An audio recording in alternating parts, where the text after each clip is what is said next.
People are eating, thinking it'll nourish their life. It's not doing much to them except filling them up. Nothing much. If the nutrients do not have necessary iron, vitamin A, C, D, B6, B12, folate, iron, all these things, you become far more susceptible. In 1930s, what one orange would give you, today you need to eat 8 oranges. Okay, I will take more pills, more pills, more pills. It's not going to work like that.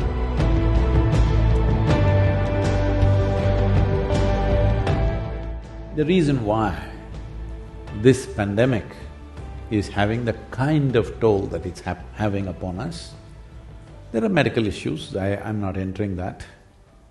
One fundamental thing is, the soil nutrients are so low. How low is it?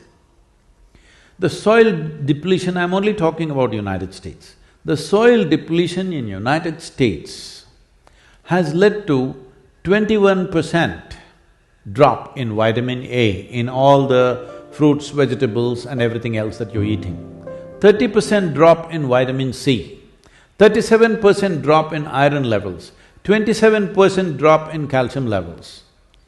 The things that today you all think is very healthy to eat salads and stuff, the spinach, what is your favorite leaf? The lettuce and tomatoes and other things which you normally use in your salad.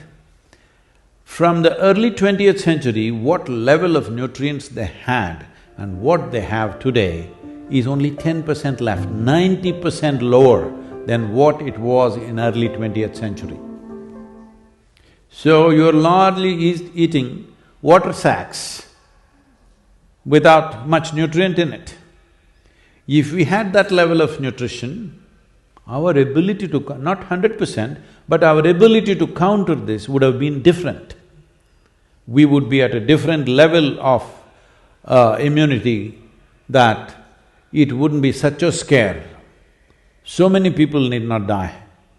I'm saying over 6 million people have died in the world. United States alone is nearly 900,000 now. Just United States alone is nearing 900,000 number of deaths.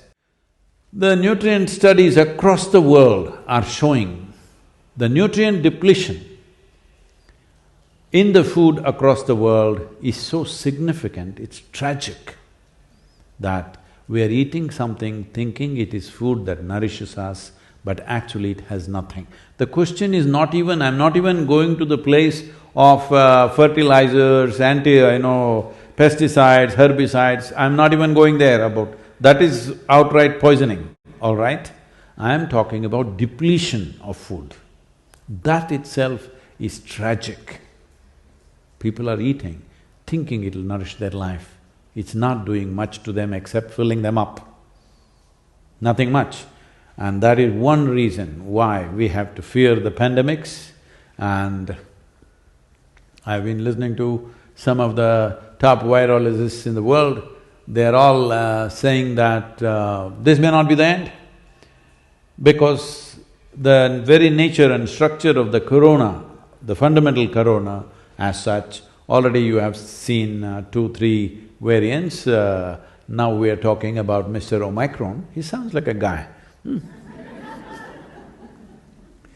So, they are saying far more virulent and far more capable viruses can easily develop with a small rejig in their basic structure, and they're very much capable of doing that any moment. So that is what every government fears, that is what every scientist fears, and that should be the concern of every citizen. But in all this, soil has a significant role. Let's come to the food that we eat. If the nutrients do not have necessary iron, vitamin A, D, C, D, B6, B12, folate, iron, all these things, you become far more susceptible to any kind of respiratory infection is a well-established fact. And right now, that is a serious condition because 90% of the Americans are deficient in vitamin E.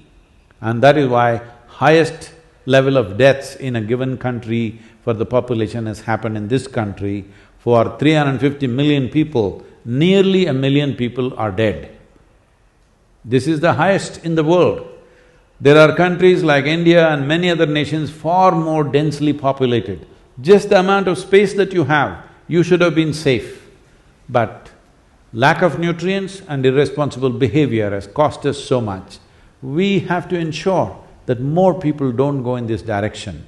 So soil is a very important part. 43% deficient in vitamin A. Loss of integrity of skin in the mucous membrane happens when there is not enough vitamin A, and that is one sure way of having serious implications to any respiratory infections that we get. And we must understand this COVID is essentially a respiratory tract infection, and which can go into various kind of complexities later. 39% are deficient. 39% of the United States citizens are deficient in vitamin C. And this is very vital for the antibody production, your vitamin C. Okay, I will take more pills, more pills, more pills.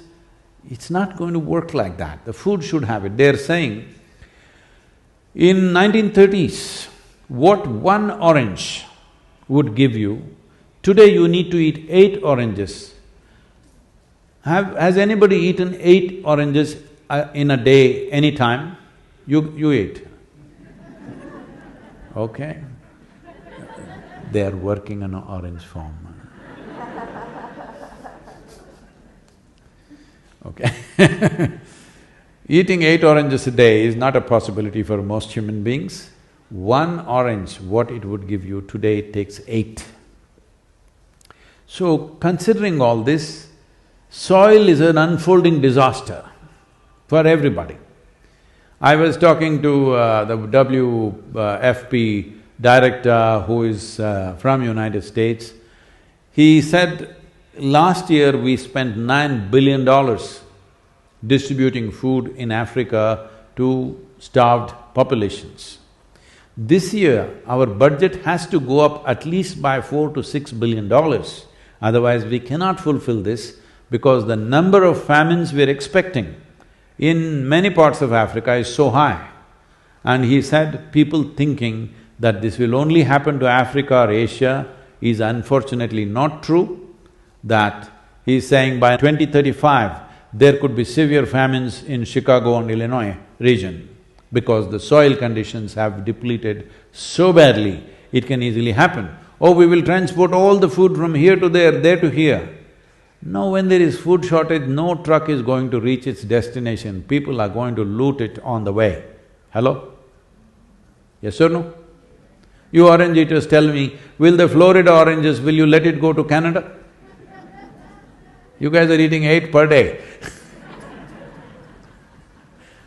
You will stop it on the way. I'm saying the disruption, they are saying by 2045 there could be major civil wars all across the world simply because of soil depletion, and they are saying the only way that if people don't respond, if they don't do the necessary things, the only way is to go seriously into genetic engineered crops, the GMO crops, other things that everybody's become fashionable to talk against, but that will become the only bridge which will see us across for 20-25 years.